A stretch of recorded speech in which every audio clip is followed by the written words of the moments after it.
Hey guys, welcome to the We Need to Calm Down podcast. I'm Devon, And I'm Joe. and this is a show where we talk about all things Taylor Swift. That's right. This is a show where two friends finally get to let their dedication to our Lord and Savior Taylor Swift fly. We will be discussing everything from song breakdowns to our insane fan theories. So how are you doing, Joe? I'm like terrified right now. Of what? So over the weekend, I had a couple of friends convince me to go to the Renaissance Fair with them. Okay. And I usually love the Renaissance Fair. I've gone a couple of times, always had a great time. But we are amidst a pandemic. Yes, we are. And contrary to popular belief, we are still in the midst. It was terrifying. I feel like I stayed a good distance away from it. I didn't do anything. I didn't like get in line for things, but like it made me realize I'm just not comfortable going outside anymore and doing like large scale things. Yeah, it's weird because it's like I feel like our brains have been programmed to see images of crowds and stuff, and you're just like, ooh. Like I've seen old pictures of my place of employment during peak times, and I just see all these crowds, and I'm like, oh my. Like, no, that's not happening. It's funny. I played a game of Madden, like the football game the other day, and like in the game, the crowds are all in the stadium while you're playing, and I'm like, oh, that's weird. I was like, they're fictitious people, but like this is so uncouth.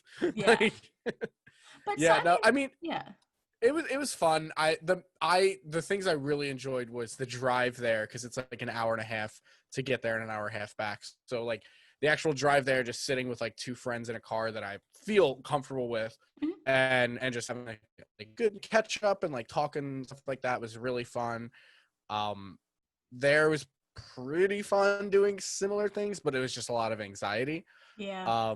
But I bought this is the fun thing. So I got this in the mail. This is my Taylor Swift folklore. You can't see it. There you go. Metal mug, and I got my hat. Yes. And this mug is too small for anything that I make coffee wise. So I've been filling it with wine, and I'm trying to get into the hobby of wine because I've always hated wine, and I purchased 8 bottles of wine from the winery at the Renaissance Fair. I saw the picture you sent me of just the 8 bottles of wine. So August slipped away. September slipped away. There was a lot there. October slipping away like a bottle of wine. Dude, if I could do 1 bottle a month, that'd be pretty cool. I think that'd be very nice. There was like a bunch of random. There was like pear wine. There was raspberry, blackberry, which I'm a big fan of, but they're reds, so I'm a little iffy on them. Yeah. I have like mixed berry. I bought a mead, bought a honey mead to see what that was like. I don't really know what mead is. Isn't it like a wheat type thing? I think it's like beer wine made out of honey. Okay. Is what I think it is. I wouldn't like any of that. Really? You don't like honey? I've had drinks with honey before. They're just not that good. Really? I meant like the berry ones. I'm very weird when it comes to wine. Like few and far between are wines that I actually enjoy to drink. Well, we are doing some more in-person episodes this weekend. Let me know and I will bring which bottle you would like and I'll bring one. Shh. The audience was going to be surprised. No, they weren't. But yeah, so if you're listening, the next couple episodes are going to be in the flesh again, like those couple of ones that we did. So a while back. Be on the lookout for that. But I'm glad you did some fall things. I did a couple fall things over the weekend. I picked a pumpkin. Just I carved a pumpkin. Just the one? Well, I picked a pumpkin. My man picked the other pumpkin. And I did Jack Skellington. He did the Frankenstein. We posted it. I got a cute picture for Instagram. I had like over 300 likes. I'm like, ooh. That's what it's like to have a photographer boyfriend. Oh my God. He took a picture and I was like, wait, this is cute. My favorite thing is like Devon posts so infrequently on her personal Instagram that I got a notification saying Dev Dyer has posted. You know what? I know the funniest thing too is every time I post, because I post so infrequently, it's probably like once a month, maybe twice if I'm lucky, or even once every 2 months. But I'll post and people will get that notification and then I lose followers every time because people are probably like, oh, I still follow her. Let me just click that unfollow. That's so sad. But that's why I have the unfollower app, but it I mean, stopped working. So now I don't know who to unfollow because I'm petty. well, I respect that. Hmm. But you also have much more followers than me. Like you said, 300 likes on a picture. I think my max has been 50. It really doesn't matter. It does. It 100% I does. mean, it's nice when I want to spread a message and I'm like, okay, I have a nice No, it's nice when audience. you want to feel good about yourself and you're like, look at all these people who Look at enjoy these my pictures. 300. Look at them. There's Yeah, but who can I 300. call on a Friday night when I'm sad and crying alone? Taylor Swift. 5 people, maybe. All right, anyways. So enough about the future, enough about our past. What is the right now? What are we talking about today on this episode of We Need to Calm Down? We need to calm down. We are talking No, about. we made a pact when we started this podcast that we would never do that. Did we? I have no idea, but I'm making it now. All right, shake on it. So, on this typical Tuesday, we will be discussing Seven and analyzing it, the track Seven off of Folklore for this week's song breakdown. This is going to be an interesting one for me. Yes. So let's talk about it. Some quick facts. So, ranking wise, this ranked very high for me. This ranked very low for you. Yeah. Well, it didn't always rank high for you. I thought it was pretty low Yes. towards the beginning, I don't. and then it just slowly grew Yeah. on you. I don't have our first rankings. I think it was pretty middle of the road for me. I think Yeah. it might have initially been pretty high because I really did like the chorus. And then as time progressed, I think it might have dropped a little bit, but now it is a solid number 7 for 7 for me. Isn't August 8 for me? Maybe I something think it like is. that. That's what they call poetic. Actually, August as your number 8 is not poetic. It is injustice right there. Yeah, it's pretty bad. It's a pretty bad injustice. You're not wrong there. Yeah, so you have it at 7. I have it 15 out of 17, which makes oh yeah, that's right. Last American Yeah, Dynasty plummeted. That's right. That's why. just it went up 1 point for you from the Yeah, last. So yeah, these are our rankings as of our episode. We did episode number 25 when we analyzed our rankings and our friends' rankings of the song. and I mean, if I recall, 7 was not in a lot of top 5s either. No. Of our friends. I feel like it is a very middle of the road, but it just never stood out for me. I do exactly like you said. I do like the very how do I describe it? A very like mid 2000s boy band sounding chorus, the Sweet Tea. For some reason, that reminds me of like that style of song. Okay. Yeah. Kind of like the way Death by a Thousand Cuts does that same thing for me too. Okay. I think it's Death by a Thousand Cuts. Yeah. And I do like that, but the verses I generally don't really gravitate towards. We're The gonna get into lyrics, that. we'll get into the lyrics and everything like that. Yeah. So let's go over some non-objective facts about the song. So it was featured in the Escapism and the Saltbox House chapters. We discussed a little bit how escapism, it's kind of like escaping your childhood fears, stuff like that. Box House, again, chapter You live in a eludes me. house. You live in a house. It's a house. When you're 7, you live in a house. It was in the collector's edition of Folklore. There was In the Trees and In the Weeds were 2 different versions of the CDs, 2 of the 8 that she released. Fun fact: Joe bought the In the Weeds vinyl because he thought it had the coolest cover. I think it's that one. If you're watching the video, the one right to the when right she's of just my standing head. in the middle of the weeds. Yeah, because it looks so creepy. It's like a horror movie kind of shot. And what is in the? I think is In the Woods. Oh, In In the the Woods is Trees. just the normal one. In the Trees. Yeah. Is that not In the Trees? I think that's in the trees. The normal yeah. one. Which is Yeah. my background. Which is, I think that's the general one because the CD I got is In the Trees. Yeah. I think that's the only one I can name. I know and then the one to my left of my head is Running Like Water, but that's it. But yeah, I bought it because it was the creepiest looking one. It looked like a horror movie, and I was definitely down for that.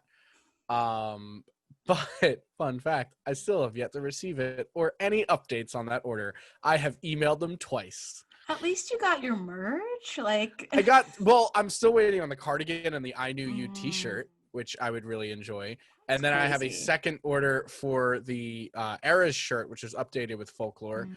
and 2 pairs of socks. I'm more, what's the word? More positive or more optimistic that I'll get those.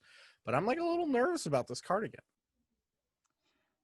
At least it's Taylor Swift who swindled you and not like someone else who swindled you. That's fair. That is the weirdest bright side.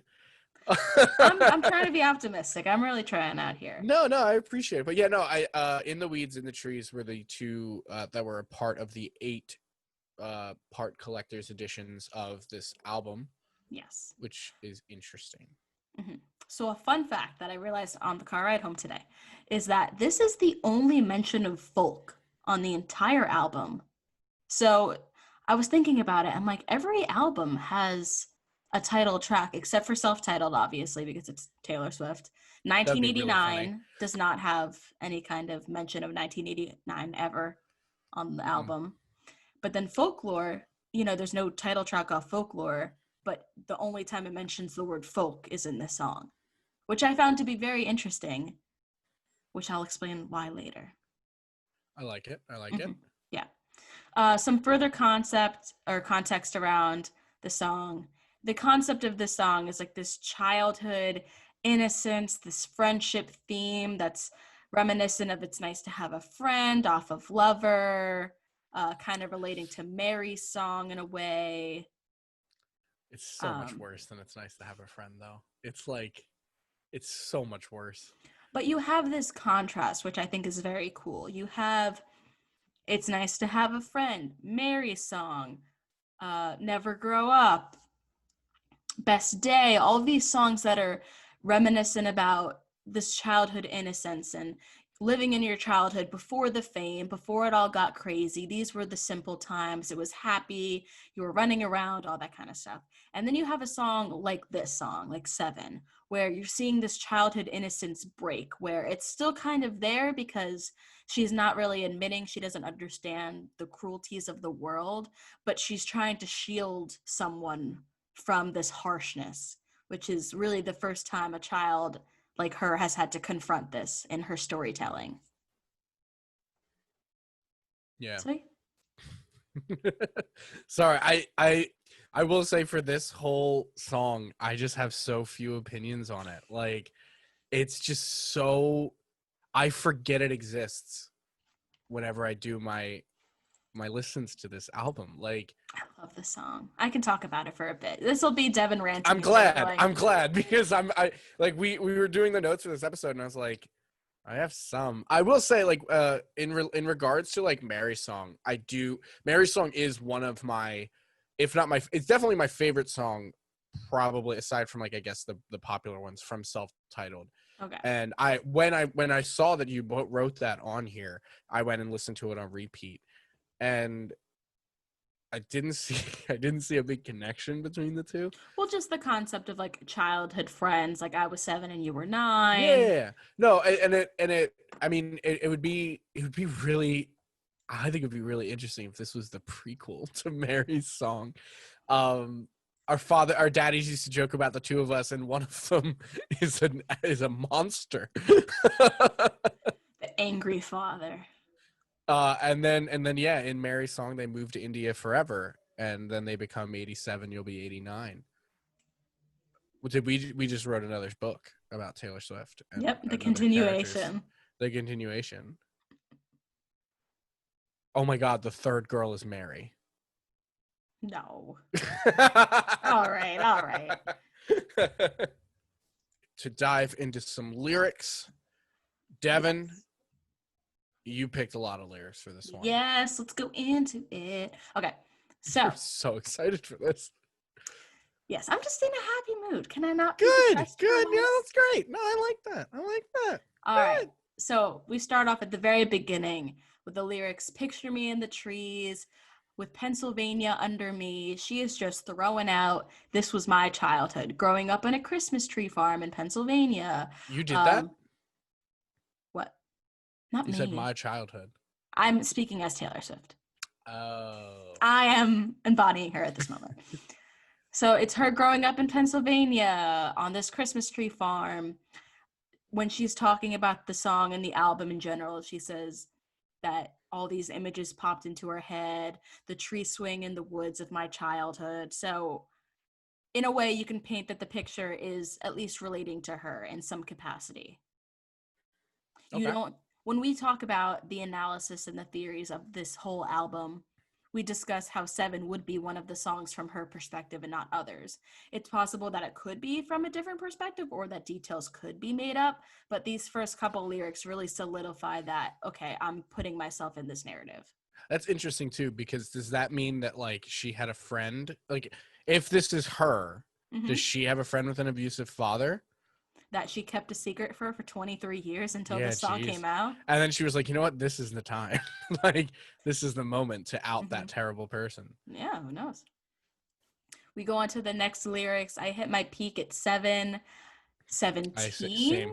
when she released all her music. It was self-titled. Are we talking about her seventh album, Lover, when they were like, this is your peak? And then she said, nah, I'm gonna make another Make one. it higher.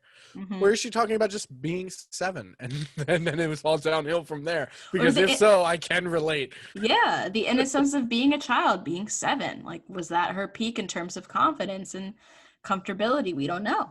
That's the thing that I think is like nuts, and like this might take it to a little bit of a different level, but like it's so crazy when you're 7, all you want to do is just be old enough to have responsibilities and make an agency.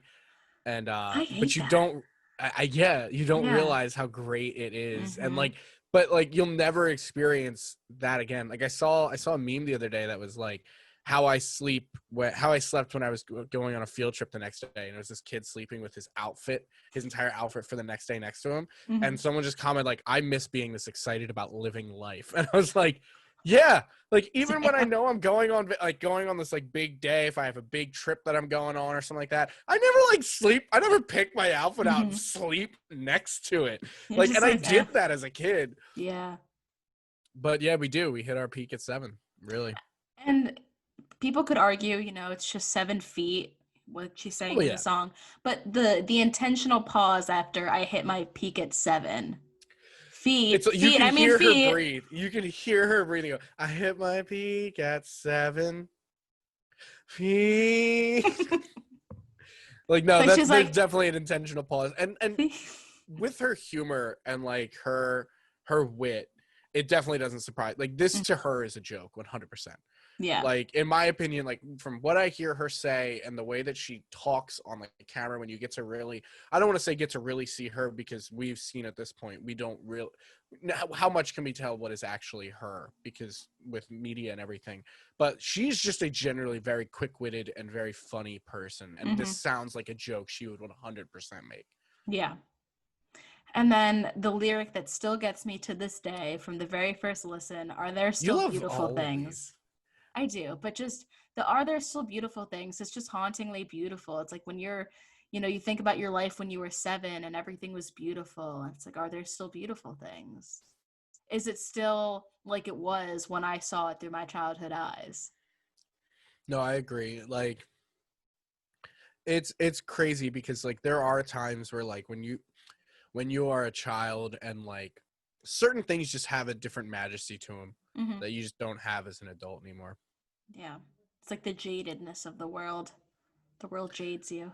I remember, this is going to be slightly off topic, but this song does remind me of a lot of things that I learned as a kid. But like, I remember there was one thing specifically. I was in some kind of class, and the teacher like was talking about time and how when we're young, you know how like when you were a kid, summer used to last forever, and Mm. now you blink and summer's over. Yep. Or specifically for me, Christmas felt like the longest lead in the world, and now you blink and suddenly it's December 24th, and you're like, I have no presents. Yeah. What's interesting was he noted that like it's because when you were say 7, you've only experienced 7 summers. So that's about 1/7 of your whole life has been summer. So that's a long time. Yeah. But now as you get older, maybe 1/50th of your life has been a summer, something like that. So it's just it just starts to compress, and time as you get older moves faster. And that destroyed 7th grade me. It was such a ridiculous concept, but like it to me it fits with this song because it's just there's just this thing that happens that as you get older, time literally starts flying, Mm-hmm. and the years start coming and they don't stop coming. They really don't. Every year it seems like time goes by quicker, and the fact that we're already mid-October, Yeah, it was already March met. like a week Yeah, ago. and not only that, it was September like 5 minutes ago. Mm-hmm. Like Yep. we're already mid-October. Like it's just That's insane. it's so crazy how fast that's why like I got in an argument I think with your roommate about this because she was posting about like, oh my gosh, Christmas ornaments already, it's not even November, and I'm giving her like this really sassy voice, and this is not how she sounds at all, but I was like, no, I'm fine with Christmas decorations coming up early. I'm fine Mm-hmm. with that kind of stuff because, like, to me, anything that makes Christmas give that lead in that it used to feel like it had. Like, I'm fine with Christmas all the way up until Thanksgiving. Thanksgiving is a day, and then Christmas again. Thank you. Like, Thank you. yeah, like I'm fine with that Mm-hmm. because like otherwise I'm never gonna have time to do Christmas things. I'm never going to like Mm-hmm. feel like a Christmas mood. Yeah. It just, Like why would you not want to be happy? Why would you not want those extra days of happiness?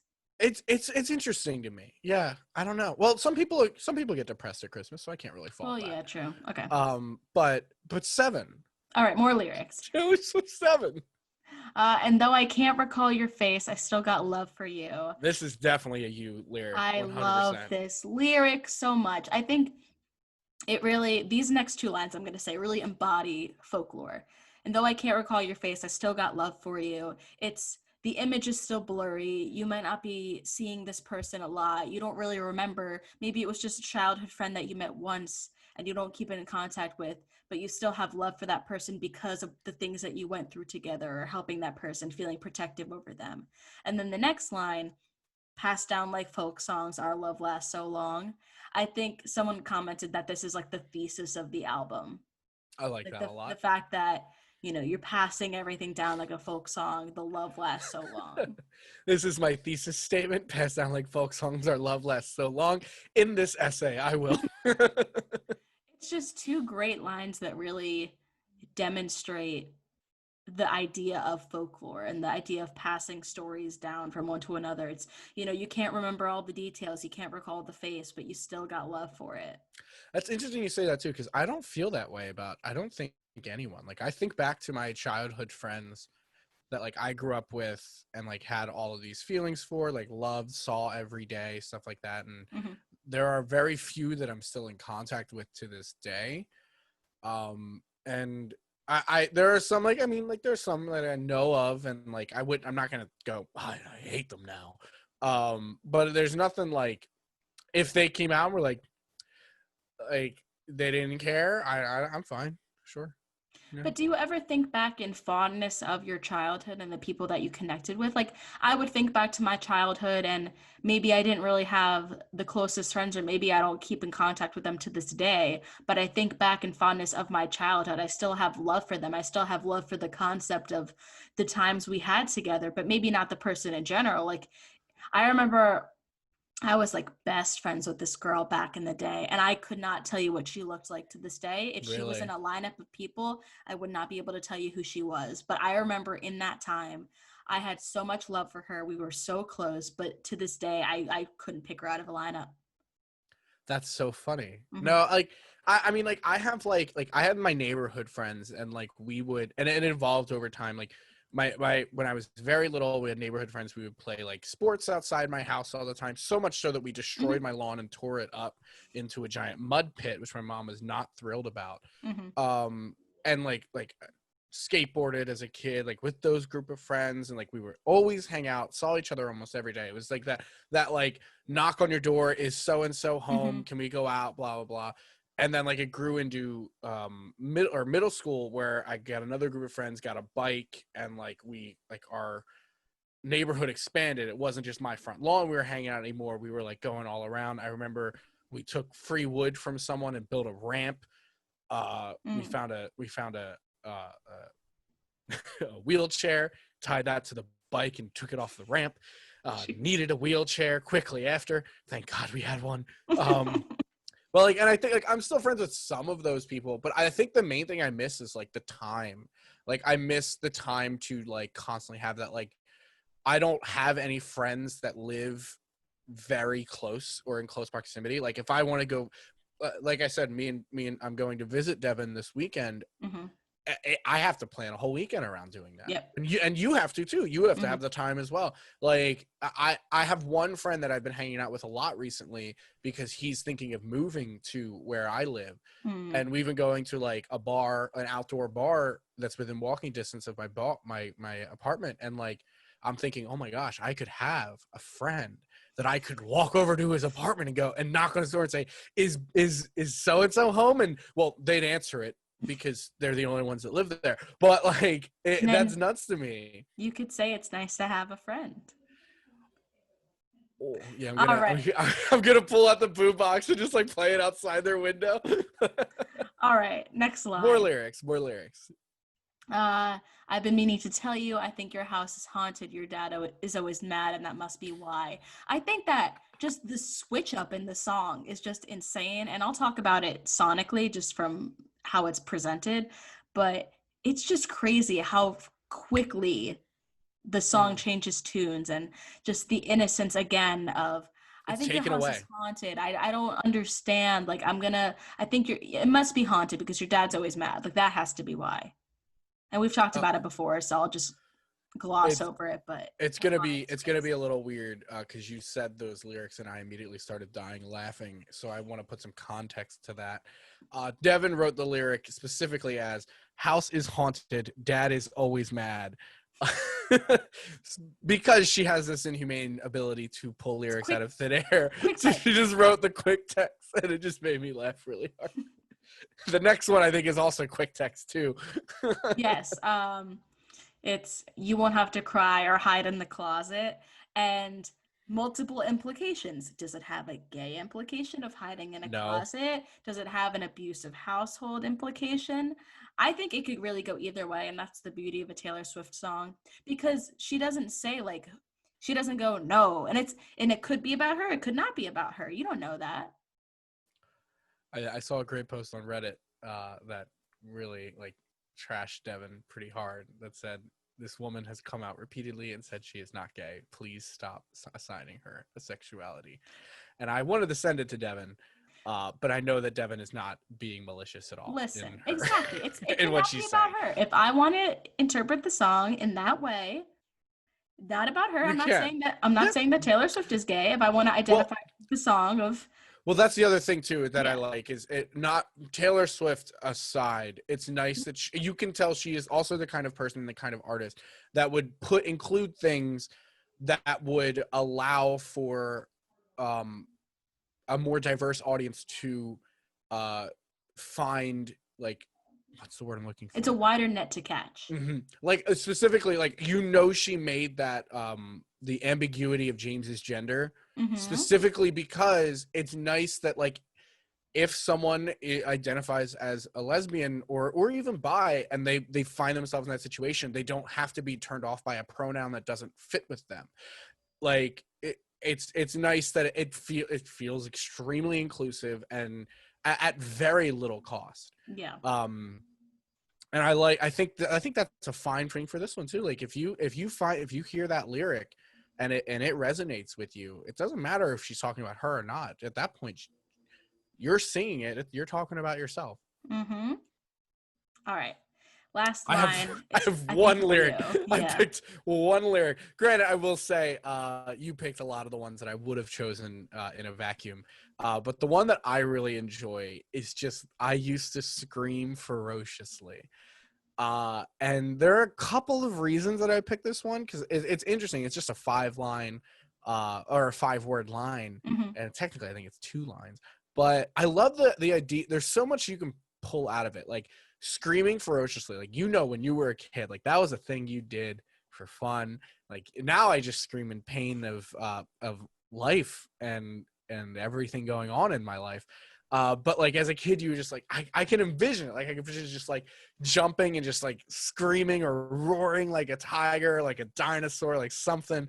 But then there's the fact that it's just like, I used to, like, the way that she delivers it too is like yearning. Like, I Mm-hmm. miss the days that it's such a nice way to say I miss being young, but like in such a cloaked way, Mm-hmm. that I really, really enjoy. And I like the words I used to scream, not like ferociously is such a great word for that.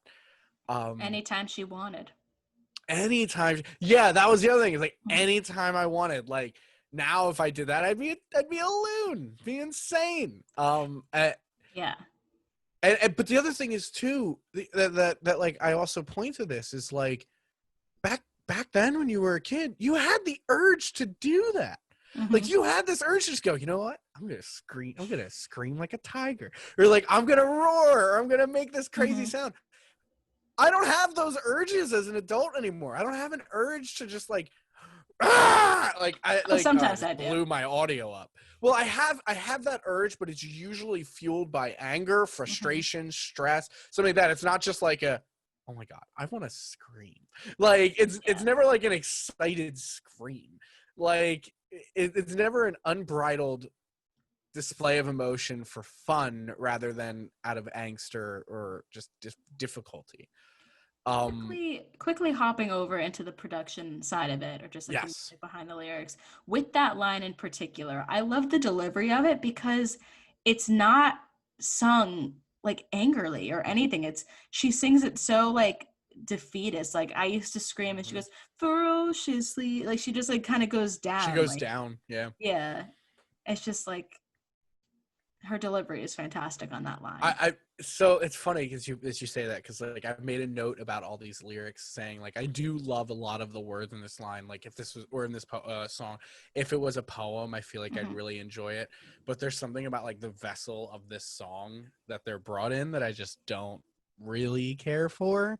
Which is a Um, perfect segue into our next section where I disagree with you 100% for however long it lasts. well, it wouldn't be a great show if you didn't disagree with me. So, Devin, tell me a little bit more about the music behind the lyrics. Yes. All right. So this song, its runtime is 3 minutes 29 seconds. It is in E major, 95 beats per minute, which is in the lower quadrant of the BPM average per song on this album.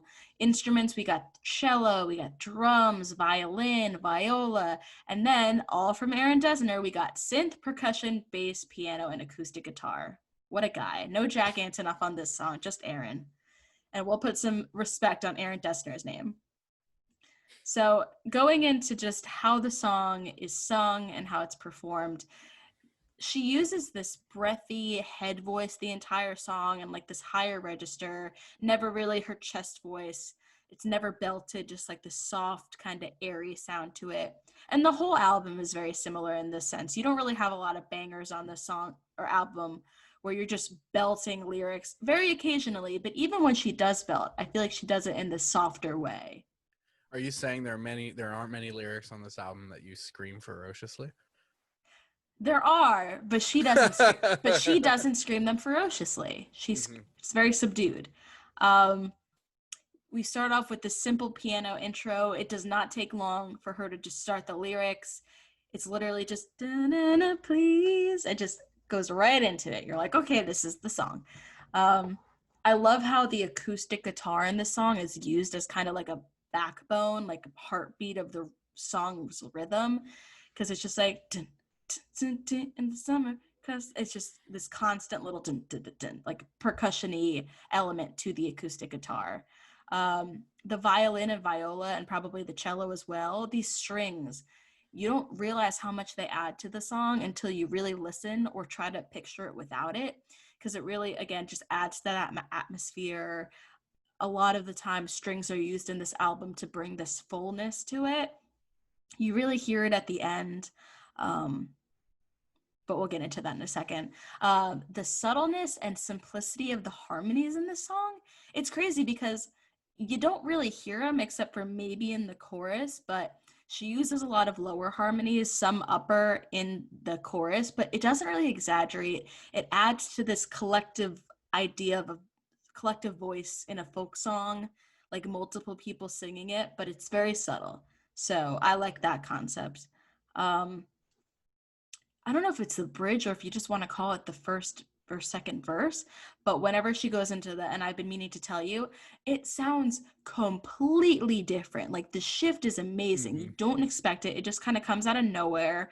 I think I want to say it's an F sharp in the beginning, and then it just turns into like a C sharp major or whatever, or minor. It's an F sharp minor into a C sharp minor, and it just I was playing it on the piano earlier, trying to figure it out. I'm like sitting here. I'm like, dear, I am the wrong person for these kinds of But questions. it's crazy how just like the shift happens, and maybe it's just the instrumentation behind it, but it just sounds so different. It gets this instant dark twisted turn to it. It's, the song, it's a major song. It's like an E major, but this hmm minorness just like, ooh, She does that a sadness. lot, where like Hmm. sad songs are in major for her, Hmm. which is crazy to me. Every time I hear a song, I'm like, that's gotta be. Maybe it's just my complete ineptitude knowing what anything about music, but it's always a shocker to me to hear that. It's always crazy too. She has a lot of songs where, the song sounds super happy, and then you listen to the lyrics and you're like, this is sad. And then you start realizing certain things That's why I happening. love her so much. So let's talk about the chorus real quick. So the Yeah. sweet tea in the summer, cross my heart, won't tell no other. Number one, insanely catchy. Oh my And gosh, that's so when good. I first listened to it. When we first listened to it together, we were both like, ooh, sweet tea in Ooh. the summer. Like, just that was our thing. But I think number two, it's meant to emulate this song that can be passed very simply. Ooh. It's not a complex like melody. It's dun dun dun dun dun dun, like dun dun dun dun dun dun dun. It's a very simple melody line, easy to play on a piano or something.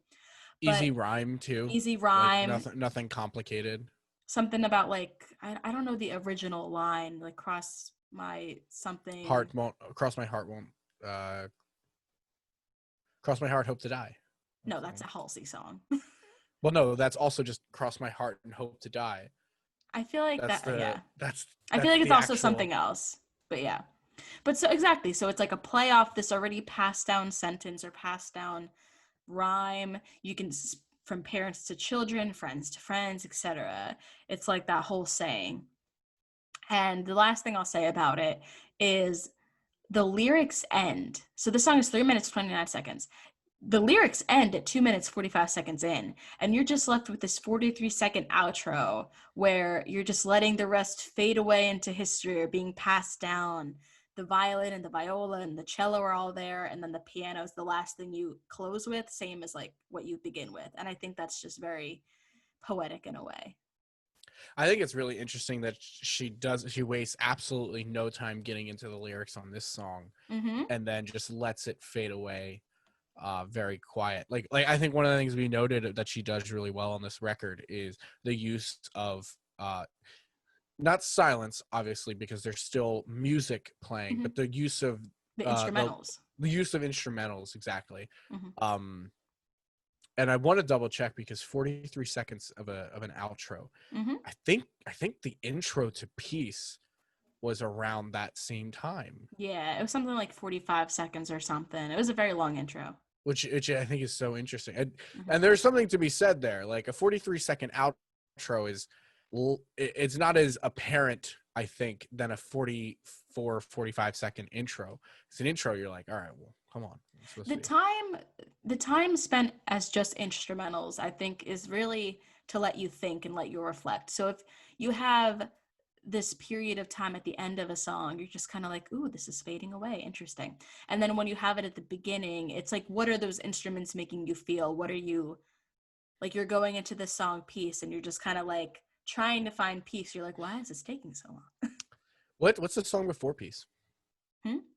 What's the song before Peace? Before Peace is, Is it isn't it Betty? Betty? Yeah. I think it's Betty. Then no, I was gonna say there's nothing you really need to digest for 43 seconds after Betty. But But no, I maybe it's like just that a getting you in lot. this different mindset. That's a good point. Yeah, it is because Yeah. it is a tonal change. Hmm. But no, I like that, like especially with this song, because you have like you get into this mindset of childhood, like lovely childhood, remembering like jumping on leaves and blah blah Yeah. blah, and then it gets kind of the rug gets pulled out from underneath you when you get the whole like angry Your father house running is away, haunted. your house is haunted, and then like the end, you're just like, all right, well that was a lot that I threw at you, so Hmm. I'm gonna give you some time, mellow out, Yeah. and see how you feel before we go into infidelity. All right. Anything you want to say about the music behind it? It's not good. No, I I'm just kidding. disagree. I Okay. I just it's not my cup of wine. Yeah. It's just All it's right. yeah. So you said your piece. Is there anything you want to leave us with? Nope. Good song. Number 7. All right. So Solid I have choice. one thing I'll say before we pack it in for this typical Tuesday night episode. What I want to say, I think for us specifically, I'm located in the Pennsylvania area. So today we're recording this on Monday, is the last day to vote. So I can't really tell you guys to register to vote. Check your state though. If you're still able to register, definitely get a look that up and see if you are registered, and if you aren't, if your state still allows it, make sure you do. If you are already registered, the next step, if you haven't already voted by mail, is making sure you have a plan to vote either by mail or in person. I personally will be voting in person. I know where my polling station is. It is right down the road. I'm going to take a nice, lovely walk. I took off for that day. Make sure you guys have a plan and know what you're doing to exercise the most important right that you have as a citizen of America. If you are not a citizen of America, pray for us. All Uh, righty. Yes. Echo everything that Joe said. Make sure you have a plan. Make sure you're not just kind of like, oh, well, I'll figure it out later. Like, no, make sure that yeah. you figure it out. It's more important than ever, people would say. At the end of the day, even if you don't think it's that important, it is an incredible right that we have Hmm. as citizens. If you aren't a citizen of America and you have the right to vote in your elections, make sure that you exercise that as well. It is the Yes. only way to get your voice heard.